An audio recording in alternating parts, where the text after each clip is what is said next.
कौम, हम और आप इतने ही कमजोर हैं तो फिर 24 घंटे मीडिया हम पर डिस्कस क्यों करती है?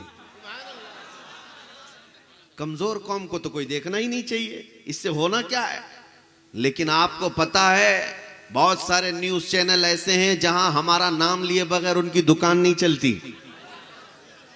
हर बात, हर मुद्दा, हर डिबेट, कभी दाढ़ी होगा, कभी टोपी होगी, कभी बुर्का, कभी नमाज, कभी अजान, कभी मिंबर, कभी मीनार, यही सब तो चल रहा है। तो फिर मैं ये पूछता हूं कि ये कौम इतनी टूटी हुई है, बिखरी हुई है, कमजोर है, पढ़ी लिखी नहीं है, तो क्यों इनके पीछे इतना पड़े हो? इस कौम के पीछे इतना क्यों पड़े हो? इनके बहुत ज्यादा भौंकने से फिर हमें यह एहसास होने लगा। इकबाल ने कहा था, सच कहा था, कुछ बात तो है कि मिटती नहीं हस्ती हमारी। कुछ बात तो है कि मिटती नहीं हस्ती हमारी, सदियों रहा है दुश्मन दौरे जमा हमारा, तौहीद की अमानत सीनों में है हमारे, आसान नहीं मिटाना नामो निशा हमारा। यूनानो मिस्र रोमा सब मिट गए जहां से, बाकी मगर है अब तक नामो निशा हमारा।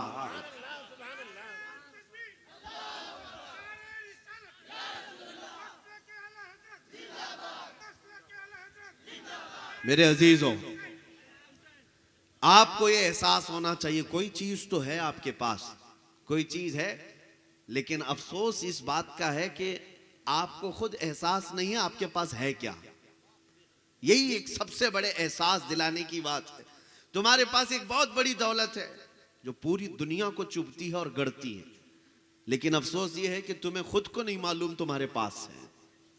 तुम बहुत बड़ी कीमती चीज के हामिल हो, बहुत बड़ी कीमती चीज के हामिल, वरना वर्ल्ड का सुपर पावर जिसके पास पेट्रोल मिसाइल से लेकर न्यूक्लियर हथियार से कोई कमी नहीं, सारी चीजें मौजूद हैं, उस सुपर पावर ताकत का भी टारगेट नंबर 1 कोई है तो मुसलमान है। इतनी बड़ी ताकतों का भी दुश्मन अव्वल उन्होंने मुसलमान को समझ रखा है। वजह क्या है? यही एहसास मैं दिलाना चाहता हूं, अभी तुम्हारे पास कोई चीज बाकी है जो इन्हें खौफ दिलाती है, जो बार बार इन्हें डराती है।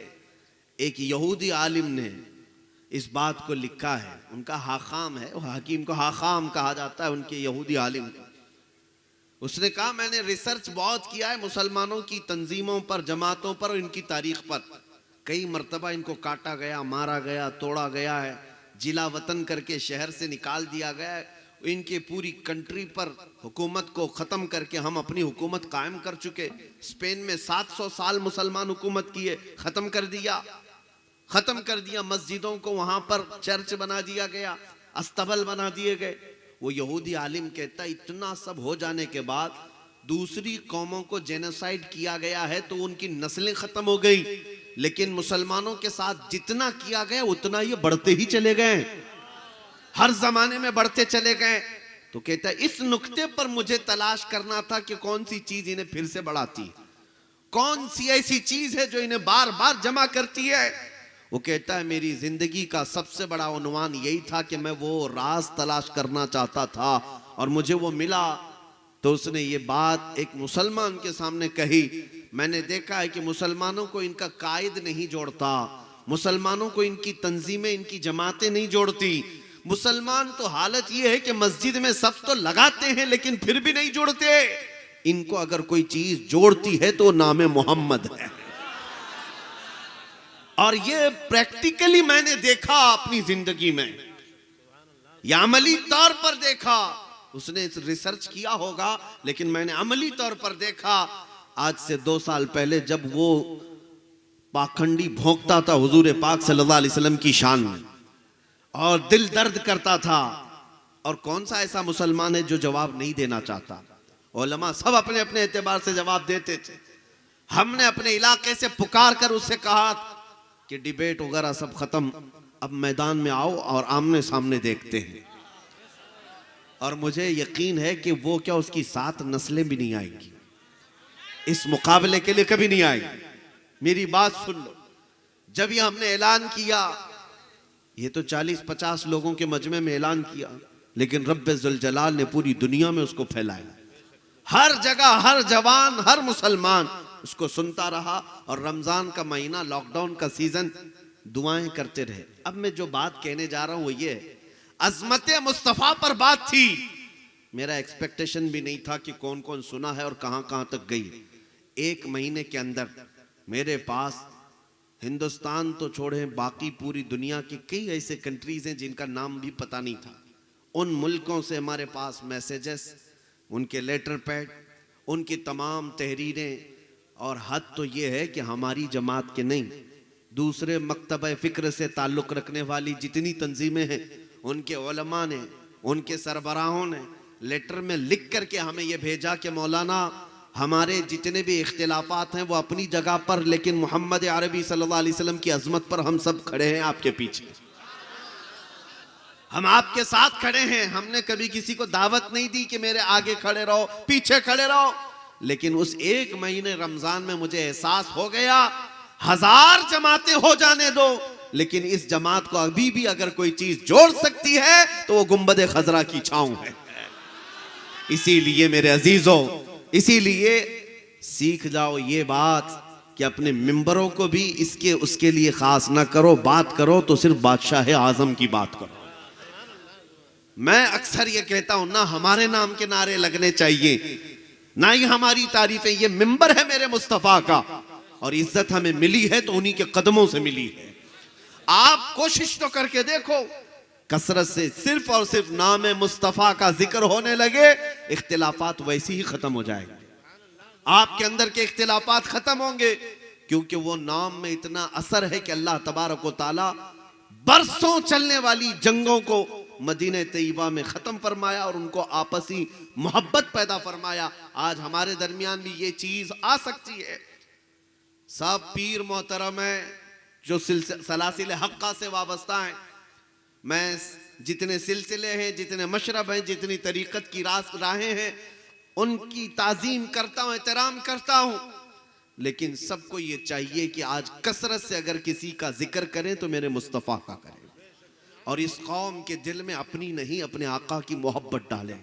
फिर देखें, मेरा एक जुमला याद रख लें, इज्जत चाहते हो ना दुनिया में, हर कोई चाहता है, लेकिन हमने देखा है इज्जत कैसे, उनकी बात करो हर दिल पे राज करो,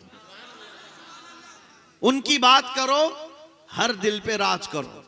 ये जो कुछ भी मिला है, मौलाना ने जो कह रहे थे कि लोग बहुत सारे एतराज करते हैं, हक बजानी में एतराज करने में, अगर मेरे मुतालिक कहते हैं कि इन्होंने क्या किया, एक ही बार ऐलान किया, सच बात कहते हैं, वैसे भी मैंने कोई काम नहीं किया, लेकिन एक बात है, ये जो कुछ भी इज्जत मिली है, लोग पलकें बिछाते हैं, फूल बरसाते हैं और हमारे लिए इंतजार करते हैं, तो वो इसलिए नहीं कि मैं किसी नेता आदमी का या फिर किसी पार्टी का प्रवक्ता हूं, नहीं, सबको पता है ये जो हमें इज्जत देते हैं, या जो लोग हमारे एहतराम में खड़े होते हैं, ये इसलिए नहीं है कि कोई सियासी नेता है, वो इसलिए है कि या रसूल अल्लाह, ये नाज ये अंदाज हमारे नहीं होते, झोली में अगर टुकड़े तुम्हारे नहीं होते, जब तक के मदीने से इशारे नहीं होते, रोशन मेरी किस्मत के सितारे नहीं होते, जब तक बिके न थे तो कोई पूछता न था, या रसूल अल्लाह तुमने खरीद कर हमें अनमोल कर दिया।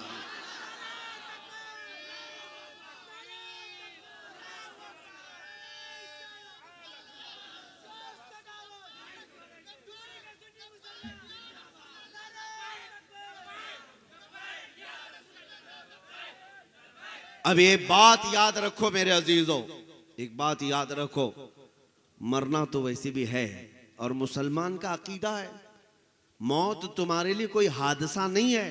अल मौतु जसरुन यूसिलुल हबीबु इलल हबीब, मौत एक ब्रिज है, एक हबीब को दूसरे हबीब से मिला देती है। आप तमाम हजरात को हवस नहीं होनी चाहिए, जीने की हवस, दुनिया की हवस, ये यहूदियों के यहाँ है, काफिरों के यहाँ है। मोमिन तो जीता है तो अल्लाह ताला के इनाम से, और इंतजार ये करता है कि जब मेरी मौत आएगी तो डर और खौफ इस बात का नहीं है कि दुनिया छोड़कर जा रहा हूं, बल्कि मौत आए तो इस बात की खुशी से जाए दुनिया से, इधर आंखें बंद होंगी उधर दीदारे मुस्तफा होगा। मौत तो आना है एक ना एक दिन, और सबको कब्र में जाना है, तो ये मौत का खौफ और मौत का डर जब पैदा हो जाता है तो मेरे आका सल्लल्लाहु अलैहि वसल्लम ने फरमाया कि फिर तुम्हारे दिलों पर जालिमों, काफिरों, दुश्मनों का रौब डाल दिया जाता है। हुब्बुद दुनिया व कराहियतुल मौत, जब तुम्हारे अंदर दो चीजें आ जाएं, दुनिया की मोहब्बत और मौत से नफरत, हुजूर फरमाते हैं तुम फिर कुफार और मुशरिकीन से डरने लग जाओगे, सहमने लग जाओगे। ये दो चीजें सीने से निकाल दें। मुसलमानों की शान क्या थी पता है? हमारा एक लक़ब था कफन बरदोश। हमें कहा जाता था कि ये कंधे पर कफन लेकर चलने वाली कौम है, इसे मौत का डर नहीं, जहां मरेंगे वहीं कफन पहन के सो जाएंगे। मौत उनके लिए हादसा है जिनका तस्वुर है मरने के बाद अंधेरा है, अंधेरा है, अंधेरा है। मौत उसके लिए हादसा नहीं, मोमिन के लिए। हमारा तो मानना यह है मौत के बाद उजाला है, उजाला है, उजाला है, क्योंकि हमें नबी पाक सल्लल्लाहु ताला अलैहि वसल्लम की जियारत करनी है। शायर ने सच कहा है शबे गोर भी उसी गुल से मुलाकात की रात। अजीजा ने गिरामी, खौफ और डर अपने सीने से निकालो और उसके बाद जियो। एक बात याद रखो, मदद अल्लाह ताला की कल भी थी, आज भी है। अगर आज ना होती तुम्हारे साथ तो क्या तुम इस तरह से नमाजें पढ़ रहे होते? क्या इन जालिमों के बीच में मैं बैठ करके या मैं इस तरह से घूम फिर करके आप तक खिताब कर रहा होता? अल्लाह की मदद है। पड़ोसी मुल्क के एक आलिम दीन हैं, बगदाद शरीफ में हमसे मुलाकात करके वो कह रहे थे हम सुनते हैं आपकी तकरीरें और आपके यहाँ के हालात भी हमें पता है, बहुत सख्त हैं, बहुत डेंजर हैं, मुसलमानों को मारते हैं, दंगाई हैं, फसादी हैं, क्या क्या है। उन हालात में आप बोलते कैसे हैं? आपको क्या इजाजत है, आजादी है? हमने सिर्फ इतना ही कहा था, क्या दबे जिस पे हिमायत का हो पंजा तेरा। बल्कि हकीकत ये, क्यों दबे, क्यों दबे जिस पे हिमायत का हो पंजा तेरा, शेर को खतरे में लाता नहीं कुत्ता तेरा। जब निस्बत हमारे साथ है तो खौफ न रखो, डरो मत। हाँ, फांसी आती है, आएगी, ये पहले नंबर पर मैं नहीं, इससे पहले भी आ चुकी। और अगर जेल होती है तो हो जाए, क्योंकि हम पहले नंबर पर नहीं, हमारे इमामों का भी हाल हुआ है। इमाम आजम अबू हनीफा रहमतुल्लाह ताला अलैह का तो जनाजा जेल से निकला। मेरे अजीजों, ये कोई पहली बात नहीं होगी हमारे साथ। मुजफ्फर हुसैन कचोचवी रहमतुल्लाह अलैह ने फरमाया था, मुजफ्फर को मुक़य्यद न समझ ऐ सय्याद, ये मेरी असीरी भी सुन्नत आबाई है। हमारा कैद होना भी हमारे आबा व अजदाद की सुन्नतों में से है। लिहाजा नौजवानों को खौफ से निकल आना है। मैं झारखंड में था एक साल पहले, तकरीबन एक साल भी नहीं गुजरे होंगे, हाँ एक साल के करीब, कि वहां पर नौजवान बच्चे जब एहतजाज में निकले थे तो स्पॉट पर शूट करके 2 नौजवानों को कत्ल कर दिया गया था। शहीद हो गए बच्चे, 16 साल 18 साल के। मैं उनके घर भी गया था, लेकिन मुझे इस बात का फख्र हुआ कि उस बच्चे की मां जरा बराबर नर्वस नहीं थी, नर्वस नहीं थी। अगर से उसका अकलौता बेटा था, वो मुझसे रो करके यही कही कि मुझे इस बात का फख्र है कि मेरा बच्चा मरा है तो अल्लाह अकबर कहकर मरा है। ये माएं हमारे अंदर हों, ऐसी बहनें हमारे हों, तो फिर उनकी गोद में पलने वाला बच्चा इंशाअल्लाह सलाहुद्दीन बनकर निकलेगा। यहां बुज़दिलों का कोई काम ही नहीं है। इसलिए मेरे अजीजों, ये मेरी तमहीदी बातें थी। आओ मैं आपको बताऊं, आजमाइश का दौर ये ज्यादा दिन तक नहीं रहता। मदद अल्लाह ताला की जब आएगी तो सब कुछ ये छट जाएगा।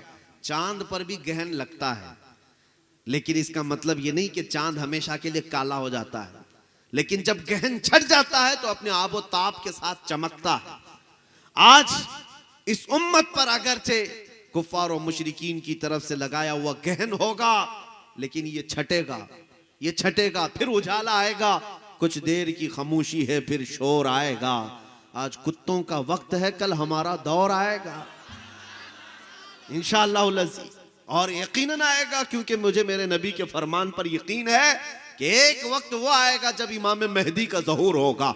वो मदीने से निकलकर मक्का आएंगे, मक्का से बैत करके मुल्क शाम जाएंगे, चंद साल नहीं गुजरेंगे, हजरत इमाम महदी और हजरत सैयदना ईसा अलैहिस्सलाम का दौर होगा। मेरे आका का फरमान है, पूरी दुनिया में कोई घर ऐसा नहीं होगा जिस घर से अल्लाह अकबर की आवाज ना आती हो। हर घर पर परचम इस्लाम होगा। इस रुए जमीन पर सिवाय इस्लाम के कुछ नहीं होगा। ये बात लोगों को बुरी लगती है, ये बात मीडिया वाले इसको पकड़ लेंगे और कहेंगे ये इतनी बड़ी बात कर रहा है कि कुछ रहेगा ही नहीं। ये मेरी बात नहीं, कुरान ने भी कहा है वलौ करिहल मुशरिकून वलौ करिहल काफिरून। ये तो बात होकर रहेगी, काफिरों को अच्छी लगे ना लगे, वो उन्हें ना पसंद आए कोई बात नहीं, लेकिन ये बात तो होकर रहेगी। हुवल्लज़ी अरसल रसूलहु बिल हुदा व दीनिल हक लियुज़हिरहु अला दीनि कुल्ली। वो अल्लाह है जिसने अपने नबी को हिदायत और हक के साथ भेजा ताकि ये दीन पूरी दुनिया पर गालिब आ जाए। ये दुनिया पर गालिब आएगा एक दिन। और इनको अगरचे बुरा लगता हो लगे, जितनी मस्जिदें तोड़ना है, तुम्हारा दौर है जुल्म का, तुम्हारा दौर है सियासत का, तुम्हारा दौर है हुकूमत का, लेकिन ये बात हमेशा याद रखो कि हर जमाना इसी तरह का नहीं होता। बारिश खत्म हो जाएगी, कीड़े वैसे ही मर जाएंगे। मौसम के साथ कीड़े चले जाते हैं और इनका नामो निशान किसी अखबार के कोने में भी नहीं मिलता। लेकिन फिर बात आएगी अजमत खुदा की और अजमत रसूल की। इस जमीन को अल्लाह अकबर की सदाओं से फिर पाक किया जाएगा। अजीजा ने गिरामी वकार, ये हैं उम्मीद की बातें जो मैं आपके सामने रख रहा हूँ, क्योंकि आज नौजवान ना उम्मीद हो गए, मायूस हो गए और कुछ एथिस्ट होने लग गए। नास्तिक जिसको कहते हैं, कोई धर्म ही नहीं चाहिए हमको, ना हिंदू बनना है, ना मुस्लिम बनना है, ना ईसाई बनना, नाउज़ बिल्लाह मिन ज़ालिक। ये वो लोग हैं जो बुज़दिल हैं, डरपोक हैं, या फिर खुदकुशी करने चले गए। वो भी मैं उनको कहता हूं कि उनके अंदर मर्दानगी थी ही नहीं, वो फेस कर ही नहीं सकते किसी चीज को। लेकिन मैं मेरे सुनने वाले हर नौजवान से कहता हूं, तुम्हें जब कभी डराया जाए तो बिलाल हबशी को पढ़ लेना। जब कभी तुम्हें डराया जाए हजरत खब्बाब इब्न अल-अरत, खुबैब इब्न अदी को पढ़ लेना, जिनको सूली पर चढ़ा करके काफिरों ने नाखून पकड़ से खींच लिए थे, उनकी नाक काट दी थी, होंठ काटे थे, कान काटे थे, आंखों में सलाइयां फेर दी।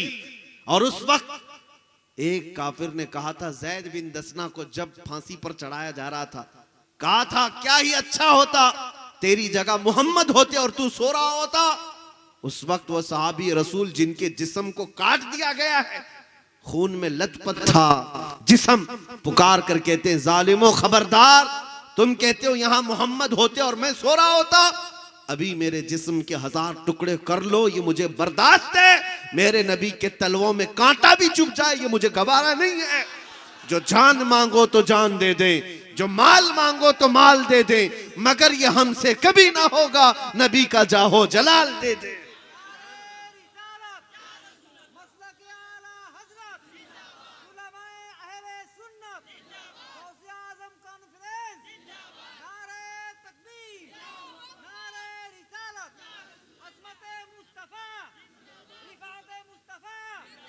अब आपके सामने ये बात अर्ज करूं कि अगर आज हुजूर पाक सल्लल्लाहु ताला अलैहि वसल्लम की इज्जत की बात आई और अगर तुम मैदान में खड़े रहे, तो ये बात भी मत समझ लेना कि तुम्हारे खड़े होने से हुजूर की इज्जत बढ़ जाएगी, कभी नहीं। बल्कि अगर खड़े रहो तो तुम्हारी इज्जत बढ़ जाएगी। ये तुम्हारी किस्मत की बात है। उलमा भी इस बात को सुन लें कि मिंबरों पर बहुत सारे ये बेचारे कमेटियों के डर और खौफ से बोलना बंद कर चुके हैं। मैं सबकी बात नहीं कर रहा हूं, आज भी अल्हम्दुलिल्लाह उलमाए रब्बानीन, उलमाए हक्कानीन मौजूद हैं जो खुल करके सारी बातें अमानत के तौर पर कौम के सामने रखते हैं। लेकिन बहुत सारी जगहों पर दुनियादारों का ऐसा राज है कि उलमा के ऊपर वो हथकंडा डालकर बैठे, मौलाना साहब ये मत बोलना, मौलाना साहब ये मत बोलना, हालात खराब हैं, हालात बहुत बुरे हैं। ये सब चीजें मस्जिदों की कमेटियां हो या फिर कहीं और के जोर जबरदस्तियों से उलमा की जुबानें बंद की जा रही हैं, तो मैं उनसे कहता हूं इंतजार करो, फिर तुम्हारे बच्चों का ईमान भी सलामत नहीं रहने वाला है। तुम्हारी नस्ल में भी नबी नबी कहने वाला नहीं रह जाएगा। हक बात हर जमाने में बोलना जरूरी है। एक साहब, चंद सालों पहले की बात है, अभी मैं इतना जलसे करता नहीं था, कोई इलाका था सारे सूदखोर हैं, वहां सूद के कारोबार में मुलविस रहते हैं। हमें प्रोग्राम के लिए बुलाए, तारीख तो लिए, सदर साहब जो बैठे हुए हैं और भी दूसरे लोग हैं।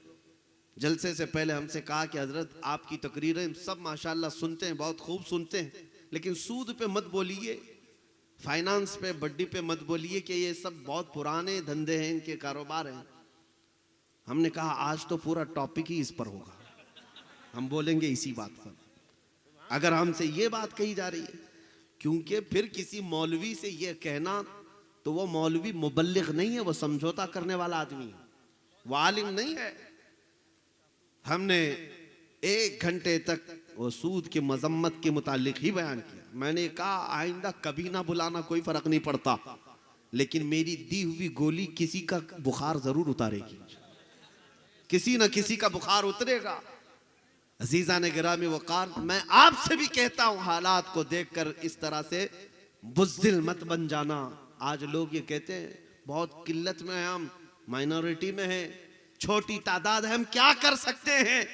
ये जुमला अगर मुसलमान कहता है तो ताज्जुब की बात है, हम बदर के मैदान से तो माइनॉरिटी में ही चल रहे हैं, बदर के मैदान से भी हम तो अकलियत में ही है। बदर में तादाद मुसलमानों की 313 थी, काफिरों की 1000 से ज्यादा। उहद के मैदान में 700 सहाबा हैं और कुफार 3000 हैं। और सबसे बड़ी माइनॉरिटी देखना है करबला के मैदान में, एक तरफ 82 लोग, अलग अलग रिवायात है, और मुकाबिल में 22,000। लेकिन एक भी हुसैनी शहजादा खौफ से अपनी जमात नहीं बदलता और ना ही दामन हुसैन को छोड़ने को तैयार है। इसलिए आज ये हालात का रोना कभी मत रोना। आपके लिए हालात हमेशा ऐसे ही थे, बल्कि इससे ज्यादा सख्त भी थे, लेकिन उलमाए हक हर हालत का मुकाबला करते रहे। आपको पता है आजादी से पहले जो गदर का यहां पर मामला था 1857, उस वक्त उलमा के लिए कितनी मुश्किलात थी, कितनी मुश्किलात। अल्लामा फजल हक खैराबादी रहमतुल्लाह अलैह का जमाना, किफायत अली काफी, जिनको गिरफ्तार करने के लिए, एक आलिम को गिरफ्तार करने के लिए 3000 अंग्रेज आए थे, 3000 अंग्रेज आए थे, और उन्होंने ये साबित कर दिखाया शेर शेर होता है, कुत्ते कुत्ते होते। मोहम्मद अरबी का एक शेर गिरफ्तार करने के लिए 3000 लोग आए, और गिरफ्तार करके जब किफायत अली काफी रहमतुल्लाह अलैह को लाया और अपने दारुल हुकूमत में कैद करके एक आलिम को रखा, 7 दिन तक या 8 दिन तक उनके जिस्म पर गरम स्त्री फेरते थे। प्रेस जो है गरम करके स्त्री को फेरते थे जिस्म पर, चमड़ी जल जाती थी रात के वक्त, और फिर उनसे कहते कि तुम्हारे दिए हुए फतवे, तुम्हारी बोली हुई बातें वापस ले लो, हमारा दौर है, हमारी हुकूमत है, हम आपको ओहदा दे देंगे, कोई मनसब दे देंगे। लेकिन किफायत अली काफी रहमतुल्लाह अलैह यही फरमाते, तुम बहुत हल्का सौदा करना चाहते हो, हल्का सौदा, मुझ जैसे को तुम इतनी छोटी लालच में खरीद रहे हो। वो क्या बिके जो बाजार मुस्तफा में पहले बिका हुआ।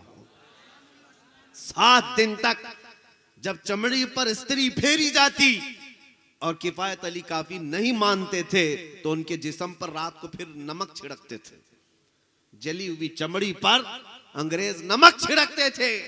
तो क्या उस किफायत अली काफी रहमतुल्लाह अलैह के इस तकलीफ के बाद अंग्रेजों ने इस धरती से इस्लाम को साफ कर दिया? 8 दिन के बाद उन लोगों ने चौराहे पर लाकर किफायत अली काफी को फांसी पर चढ़ाया, और उस वक्त जब वो एक आलिम रब्बानी को फांसी पर चढ़ा रहे थे, पूछा गया तुम्हारी आखिरी कोई ख्वाहिश है? किफायत अली काफी ने कहा था, हाँ मेरी एक ही ख्वाहिश है, एक बार मरने से पहले नाते मुस्तफा पढ़ लूं। और पढ़ करके सुनाया लोगों को, कोई गुल बाकी रहेगा न चमन रह जाएगा, पर रसूलुल्लाह का दीन हसन रह जाएगा। सब फना हो जाएंगे काफी वो, लेकिन हश्र तक नाम हजरत का जुबानों पर चलन रह जाएगा। फांसी पर चढ़ाया अंग्रेजों ने, और उनकी वफात के बाद 8 दिन तक जश्न भी मनाया। कि हमने एक मौलाना को खत्म कर दिया है।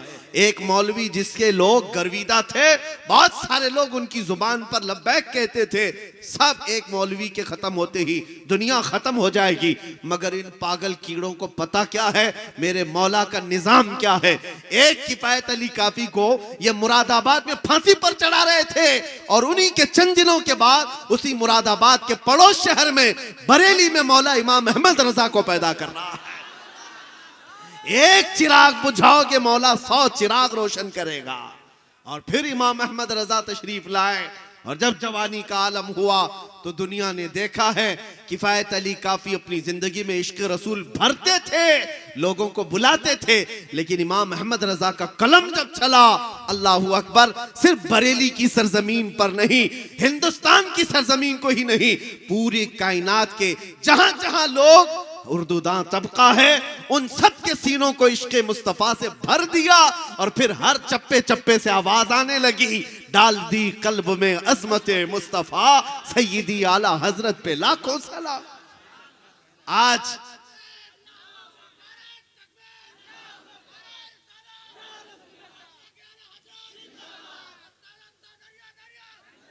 मेरे अजीजों, मैं आपको ये बात बताऊं, ये भी गांव ही है, थोड़ा बड़ा होगा। आपके इस जलसे में आने के वक्त पटना से हम निकले थे, असर का वक्त हुआ, एक छोटा सा गांव, मस्जिद नजर आई तो वहां चले गए। मुश्किल से उनके यहाँ 50-60 घर हैं, छोटा सा गांव, और गाड़ी भी अंदर जा नहीं सकती, पगडंडी पर चल करके मस्जिद के लिए जाना पड़ा। खेतियों में से गुजरते हुए मस्जिद के लिए गए। मैं क्यों बता रहा हूं, मस्जिद में गए, हम तो ये सोचते थे कौन इस गैर मारूफ इलाके में पहचानता है, लेकिन हर घर से लोग वहां पर आए और मुझसे मुसाफा करते हुए नारे लगाने लग गए। छोटा सा गांव था।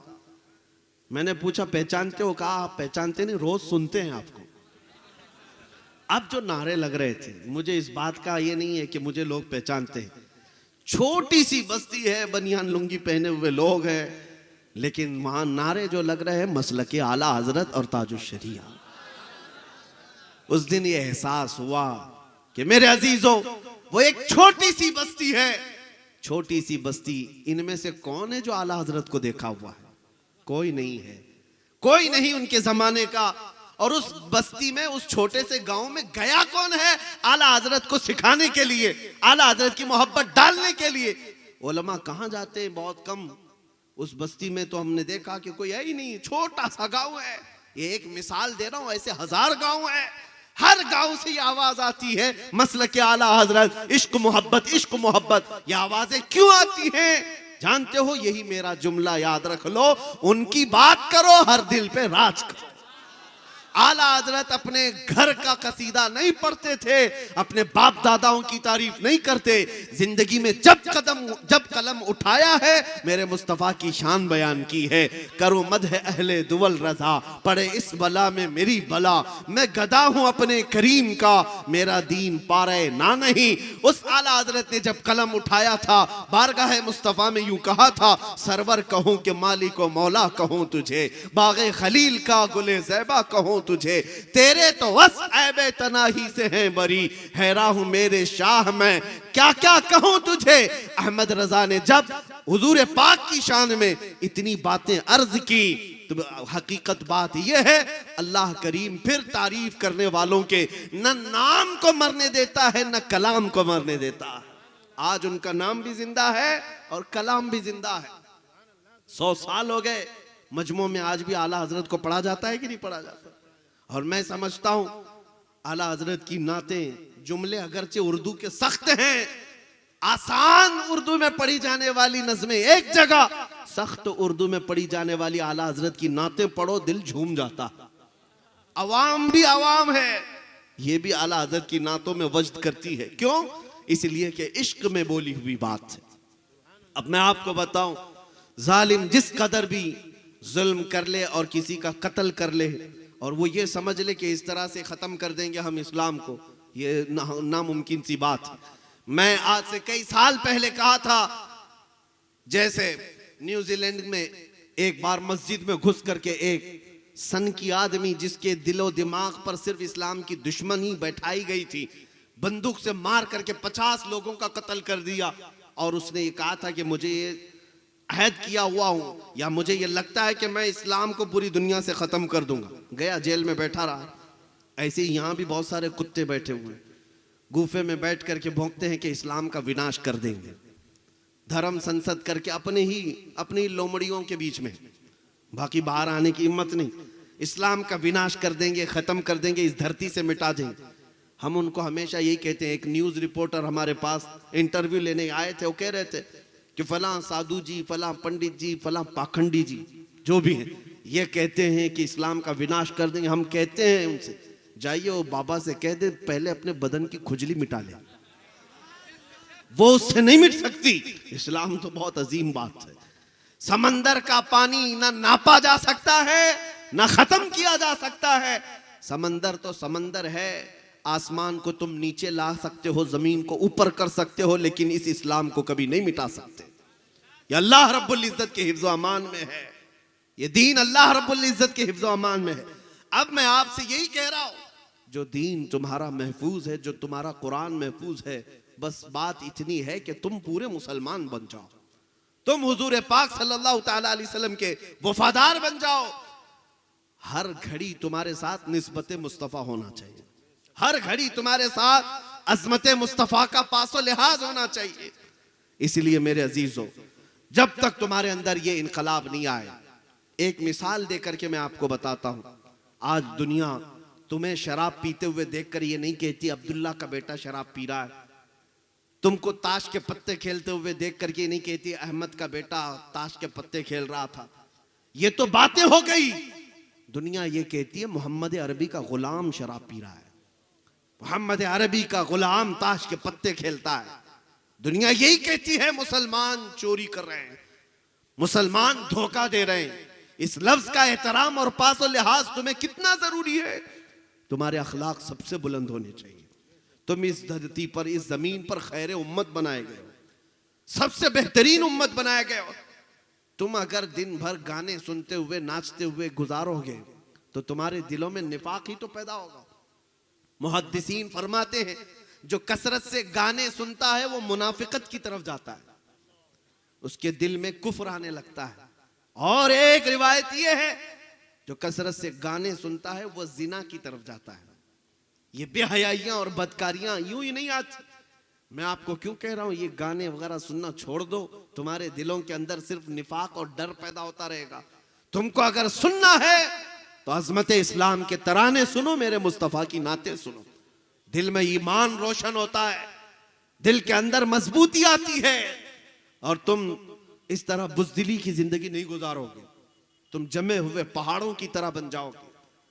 आज पास और लिहाज करना भी छोड़ दिया है मुसलमानों ने, जिसकी वजह से लोग तुम्हें तख्ते मश्क बनाए हुए हैं। इनको पता है ये हैं करोड़ों की तादाद में, लेकिन इनकी तरफ से अब जवाब नहीं आएगा।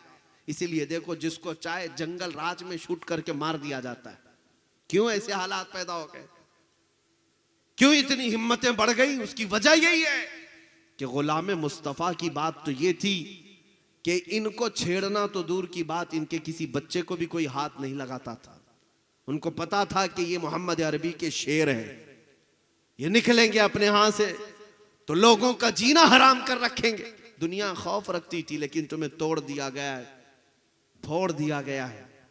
चाहे जितने भी हालात बुरे हों, लेकिन मैं एक बात आपके सामने फिर से कह रहा हूं, तुम्हारे साथ सब कुछ हो गया हो, जुल्म हो गया हो, सब कुछ खो गया हो, सब कुछ छिन गया हो, लेकिन सीने में मोहब्बत मुस्तफ़ा का सौदा कभी मत करना।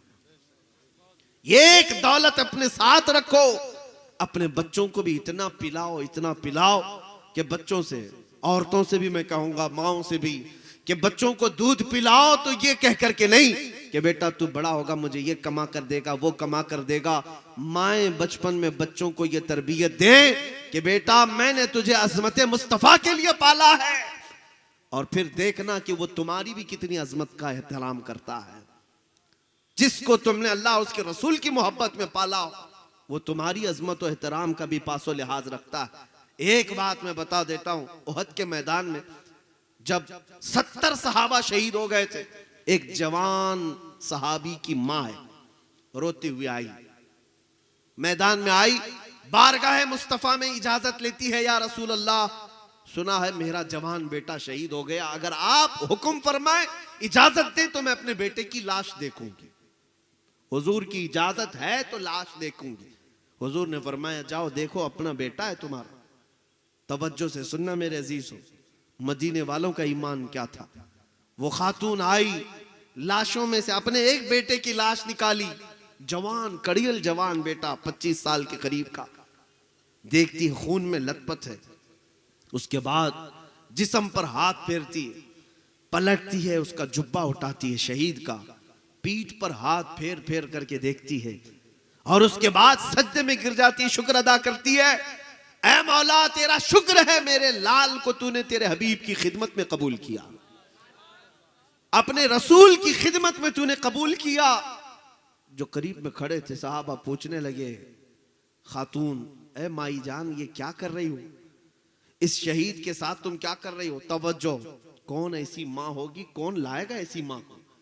वो कहती है मेरा बेटा शहीद हो गया मुझे पता है, लेकिन मैं इसको एक वसीयत की थी, जब ये मेरे घर से निकल रहा था मैंने इसको एक वसीयत करी थी। क्या वसीयत।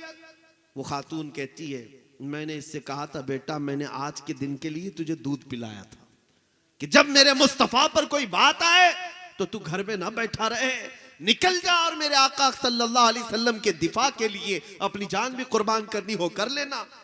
मेरा बेटा सज करके निकला था, तलवार हाथ में लेकर निकला था, तो मैंने इससे एक बात कही थी कि बेटा जंग के हालात कभी भी बदल जाते हैं, कभी काफिर कभी दुश्मन भारी हो जाते हैं और कभी हालात ऐसे हो जाते हैं कि तुम्हारे लिए इम्तिहान की घड़ी हो सकती है।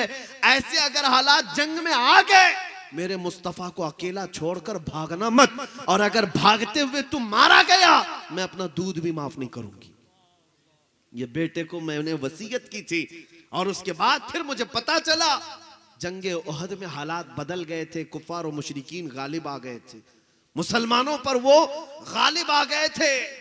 और उसके बाद फिर मुझे खबर मिली कि बहुत सारे मोमिन शहीद हो गए, सहाबा शहीद हो गए, उसमें मेरा बेटा भी शहीद हुआ। मैं मदीने से दौड़ती हुई आई ये सोच करके कि कहीं कुफार और मुशरिकीन से डर कर भागते हुए मेरा बेटा मर तो नहीं गया, भागते हुए तो नहीं मरा। मैं मैदान में आकर सबसे पहले उसका जुब्बा उठाकर उसकी पीठ पर मैं यही देख रही थी कि कहीं तीरों के जख्म भागते हुए पीछे से तो नहीं लगे। मैंने शुक्र इसी बात का अदा की कि मेरे बेटे के पीठ पर एक भी जख्म नहीं, जितने जख्म हैं सब सीने पर लेकर शहीद हुआ है।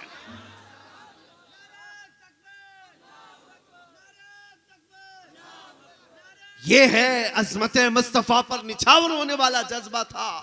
वो माएं बच्चों की ऐसी तरबियत करती थी, तभी तो अल्लाह रब्बुल इज्जत ने उन्हें वह मकाम अता किया कि ये सहाबा जवानी के आलम में जिस तरफ रुख करते आंधियों का रुख मोड़ दिया जाता था, समंदरों को चीर करके रास्ता दे दिया जाता था। क्यों? उन्होंने अपना सब कुछ फिदा किया मेरे आका की बारगाह में। ऐ नौजवानों, आज जरूरत इस बात की है, अभी मैं आपसे सवाल करता हूं, आप सब यकीनन जवाब देंगे। मेरे नबी पाक की इज्जत और हुर्मत के लिए, मेरे आका के नामूस के लिए, मेरे आका के कदमों की हिफाजत के लिए अगर जरूरत पड़ी तो हम में से हर कोई क्या अपनी गर्दन देने को तैयार है? लब्बैक या रसूल अल्लाह। मैं हाथ नहीं उठवाता, आपके हाथ बेइख्तियार उठते हैं, मैं हाथ उठवाने का आदी नहीं, लेकिन मैं आपसे कह रहा हूं हर जवान का ये जज्बा है मेरी जान निछावर हो तो मेरे मुस्तफा के कदमों में हो। हर एक का जज्बा है। तो जब इतना जज्बा, ये जान बहुत बाद की बात है, गर्दन बहुत दूर की बात है। मैं तुम्हें उसी रसूल का वास्ता देकर पूछता हूं, तुम अपनी जान देने को तैयार हो तो कुछ गुनाहों को उस नबी के नाम पर छोड़ने को क्यों नहीं तैयार हो सकते? क्या कुछ बुराइयां हम नहीं छोड़ सकते उस नबी के नाम पर? हमारे मुआशरे से नशा को खत्म करेंगे हम इंशाअल्लाह। कोई जवान ऐसा नजर ना आए जो भटका हुआ हो और मेरे आका सल्लल्लाहु अलैहि वसल्लम की जमात से निकला हुआ नजर आए। आज जो लड़कियां मुर्तद हो रही हैं, बहुत सारे काफिरों के साथ भागकर जा रही हैं, यह आज पूरा सोशल मीडिया भी, हर जगह भी लोग मुतफक्किर हैं। हालात इस तरह के क्यों बन गए? इन लड़कियों को हो क्या गया कि मंदिरों में जाकर के गैर मुस्लिमों से शादियां रचाने लग गई? क्यों?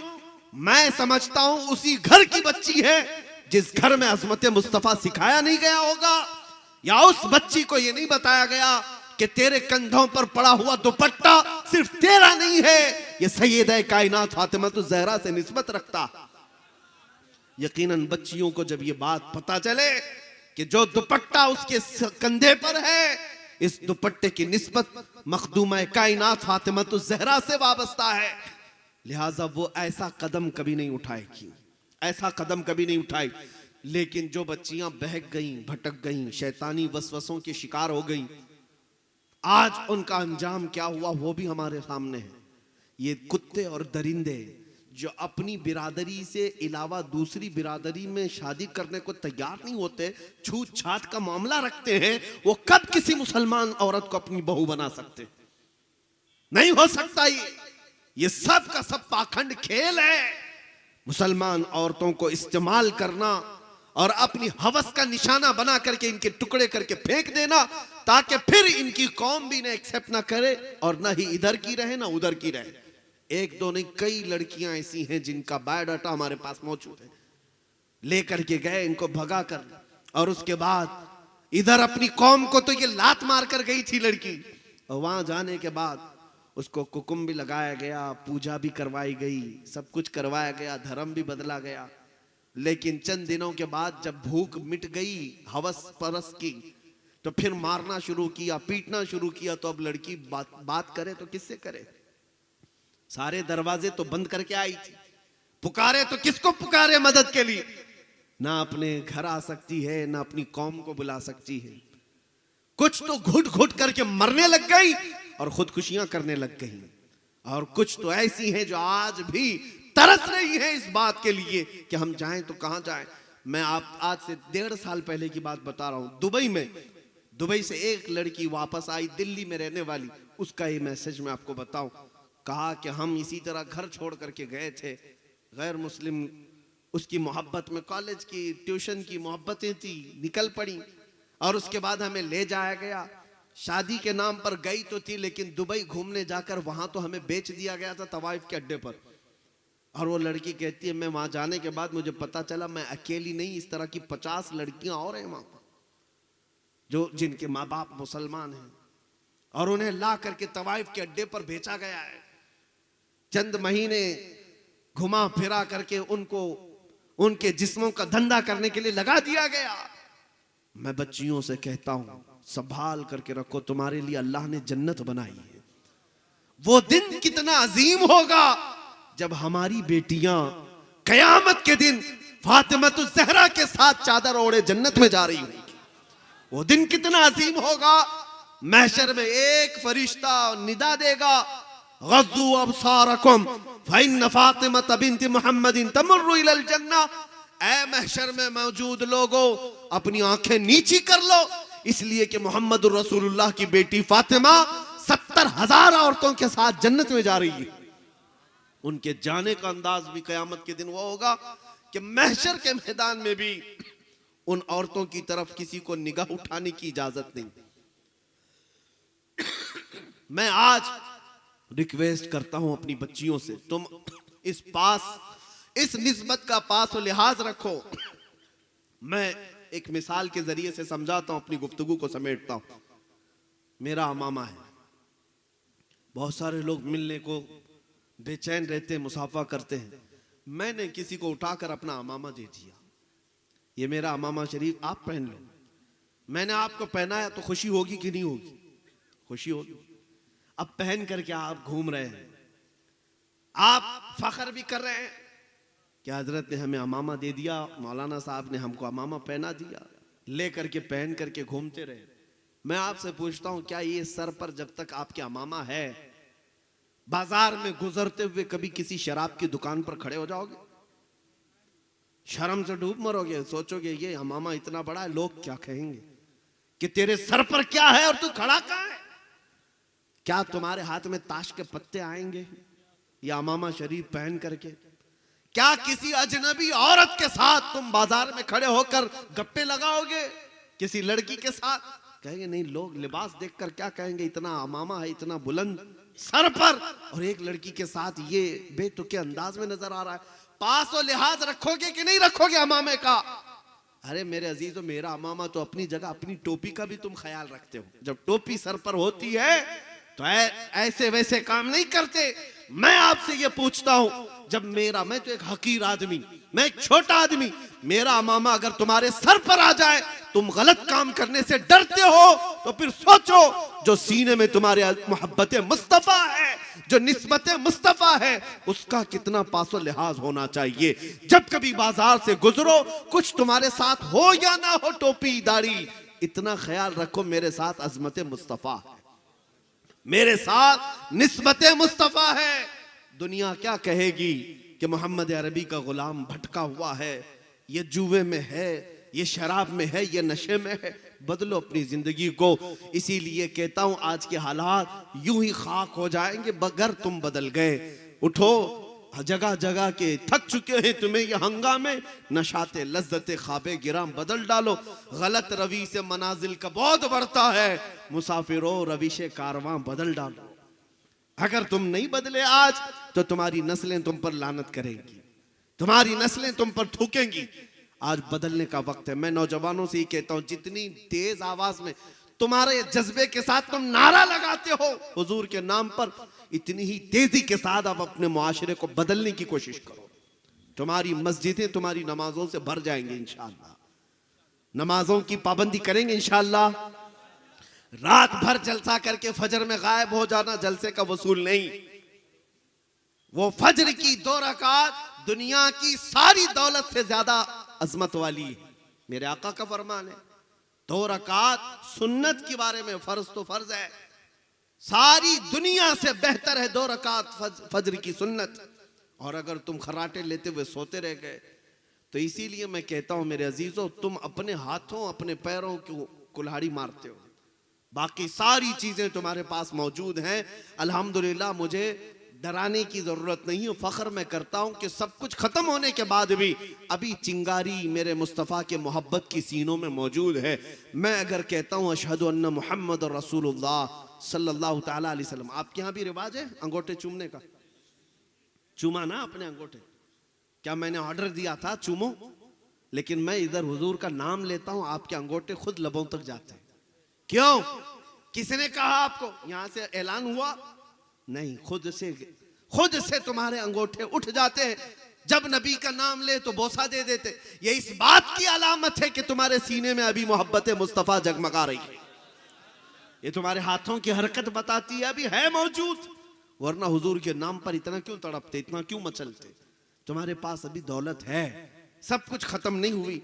और अगर सब खत्म हो गई होती तो आला हजरत यूं नहीं कहते, आंख से काजल साफ चुरा ले, यहाँ वो चोर बला के हैं, तेरी गठरी ताकी है और तूने नींद निकाली है। आला हजरत ने यही फरमाया था, आंखों से काजल चुराने वाले चोर हैं यहाँ पर। कौन है वो? कौन है?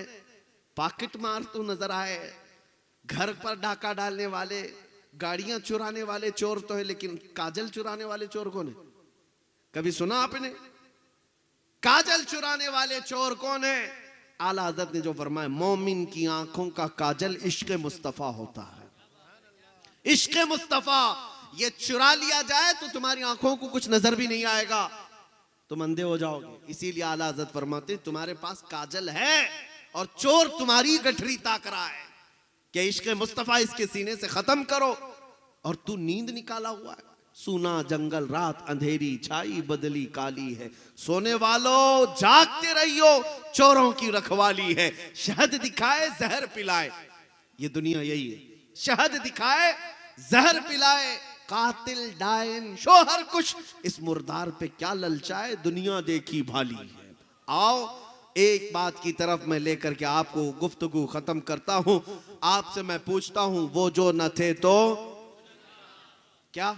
वो जो न थे तो, वो जो न हो तो, यह अकीदा है हमारा, वो जो न हो तो जान है वो जहान की, जान है तो जहान है। हमारे नाम के साथ मेरे मुस्तफ़ा का नाम कभी खत्म नहीं होगा। वो हमारी अजानों में है, वो हमारी नमाजों में है, वो हमारी मस्जिदों में है, वो हमारी पैदाइश से लेकर हमारी मौत तक हमारी हर सांस में मौजूद है। हो ना ये फूल तो बुलबुल का तरन्नुम भी ना हो, चमने दहर में कलियों का तबस्सुम भी ना हो ना ये साकी तो मैं भी ना हो, खुम भी ना हो, बज़्म तौहीद दुनिया में ना हो, तुम भी ना हो। खीमा अफलाक का इस्तादा उसी नाम से है, नबज़े हस्ती तपशा मादा उसी नाम से है। दश्त में दामन कोहसार में मैदान में है, बहर में मौज की आगोश में तूफान में है, चीन के शहर मराकश के बयाबान में है और पोशीदा हर मुसलमान के ईमान में है। वो नाम है मुस्तफा हमसे कभी जुदा नहीं हो सकता। वो हर घड़ी है, हर जगह है, हर जरूरत है। अब आपको मैं ये बताऊं, सिर्फ हमारी नहीं, आला हज़रत तो फरमाते हैं है खलीलुल्लाह को हाजत रसूलुल्लाह की, है खलीलुल्लाह को हाजत रसूलुल्लाह की। कोई बचा नहीं जिसको मेरे नबी की जरूरत ना हो। सारी कायनात को मासिवल्लाह हर कोई मेरे नबी करीम सल्लल्लाहु अलैहि वसल्लम का मोहताज है और जरूरतमंद है। जब तुम्हें पता है कि हुजूर के बगैर कुछ नहीं होना है, यहाँ पर भी, और यहाँ से मर करके जाओगे कब्र में, हुजूर से भागकर कहाँ तक जाओगे, उनसे कहाँ तक भागकर जाओगे। आला हजरत ने फरमाया है न कोई मफर है न कोई मकर है। हुजूर पाक सल्लल्लाहु अलैहि वसल्लम को छोड़ोगे बखुदा खुदा का यही है दर, नहीं और कोई मफर मकर। मफर किसको कहते हैं? भागने की जगह। मकर किसे कहते हैं? ठहरने की जगह। हुजूर को छोड़ोगे तो न भागने की जगह है न ठहरने की जगह है। वो लखनऊ का राफजी कुत्ता नहीं देखा जो दीन धर्म बदल कर गया था, नाम भी बदल कर गया था, धोती भी पहन लिया, कशका भी लगा लिया, 6 महीने पंडितों की जूतियां चाटता रहा, उनका बचा हुआ खाता रहा, बाद में उसको लात मार करके निकाल दिया गया। अब रो रो करके वीडियो बनाता है, क्या कहता है लोगों से, धोबी का कुत्ता, ना घर का ना घाट का, इधर छोड़कर उधर गया इज्जत पाने के लिए, ना उधर मिली ना इधर मिली। आला हजरत ने 100 साल पहले कहा था, या रसूल अल्लाह जो तेरे दर से यार फिरते हैं, दर बदर यूं ही खार फिरते हैं, दर बदर यूं ही खार फिरते हैं। अब मैं आपको बता रहा हूं, जरूरत मेरे मुस्तफा की हर जगह है। अगर तुम दुनिया में भागते रहे नबी को छोड़कर, जाओगे तो एक दिन कब्र में जाओगे, मुनकर नकीर आएंगे, तुमसे जो सवालात करेंगे, तुम्हारा रब कौन है, तुम्हारा दीन क्या है, यहां तक तो बहुत सारे पास हो जाएंगे। आखिर में जो फरिश्ते पूछेंगे इनके बारे में क्या कहते थे दुनिया में, हुजूर को दिखाकर पूछेंगे। ये बहुत सारे फंसने की जगह मुनाफिकीन की है, यहाँ बहुत सारे मुनाफिक रुक जाएंगे। मेरे अजीजों, वहां पर भी तुम पास नहीं हो सकते जब तक ये नहीं कहते हादा मुहम्मदुर रसूलुल्लाह, जब तक तुम ये नहीं कह देते ये अल्लाह के रसूल मोहम्मद सल्लल्लाहु अलैहि वसल्लम है। लिहाजा कब्र में भी तुम्हारे लिए कोई इम्कान नहीं। हश्र में चलो, कब्र से उठ करके मैदान महशर में पहुंच गए, क्या कर लोगे? नबी से भागते थे, छुटकारा पाने के लिए दूर जाते थे। वहां तो गए आदम अलैहिस्सलाम के पास, उन्होंने भी कह दिया जाओ किसी और के पास। आदम से लेकर ईसा तक हर नबी ने कहा इज़हबू इला गैरी, फिर आए कहां? मेरे आला हज़रत फरमाते हैं खलीलो नजी मसीहो सफी, सभी से कहीं न बनी। तवज्जो है, खलीलो नजी मसीहो सफी, सभी से कहीं न बनी। ये बेखबरी की खल्क फिरी, कहां से कहां तुम्हारे लिए। या रसूल अल्लाह, दहन में जुबान तुम्हारे लिए, बदन में है जान तुम्हारे लिए, हम आए यहाँ तुम्हारे लिए, उठे भी वहां तुम्हारे लिए। कयामत के दिन का मंजर भी फरमाया गया है, हर एक पुकारेगा नबी कहाँ है। मेरे मुस्तफ़ा कहेंगे आ जाओ, मैं आज के लिए ही हूँ। इतना ही नहीं, जन्नत में जाने के बाद भी तुम्हें नबी पाक की जरूरत है। बगैर रसूल के न तुम्हारी दुनिया है, न तुम्हारी कब्र है, न तुम्हारी हशर है, न ही तुम्हारी जन्नत में कोई मजा है। ये बात हो जाने के बाद अब नतीजा क्या निकला? वो जो ना हो तो बोलो, वो जो ना हो तो, वो जो न थे तो, वो जो न थे तो कुछ न था, वो जो ना हो तो कुछ ना हो। जब हर सुन्नी ये जानता है मेरे नबी नहीं है तो कुछ नहीं है। फिर सुनो आला हजरत की, आला हजरत ने कहा है आज ले उनकी पनाह, आज मदद मांग उनसे, कल न मानेंगे कयामत में। अगर मान गया उन्हें जाना, उन्हें माना, न रखा गैर से काम, लिल्लाहिल हम्द मैं दुनिया से मुसलमान गया। मेरी तकरीर का खुलासा ये एक ही बात में है। मेरी पूरी तकरीर, मेरी पूरी गुफ्तगू का लुब्बे लुबाब हासिल कलाम दो जुमलों में सुनना है। इतनी लंबी तकरीर का तो निचोड़ सिर्फ इतना है कि मोहम्मद से वफा तूने तो हम तेरे हैं। ये जहां चीज है क्या, लाहो कलम तेरे हैं। उठो आशिकों कुव्वत इश्क से हर पस्त को बाला कर दो, दहर में नामे मोहम्मद से उजाला कर दो। व आखिरु दावाना अनिल हम्दुलिल्लाहि रब्बिल आलमीन।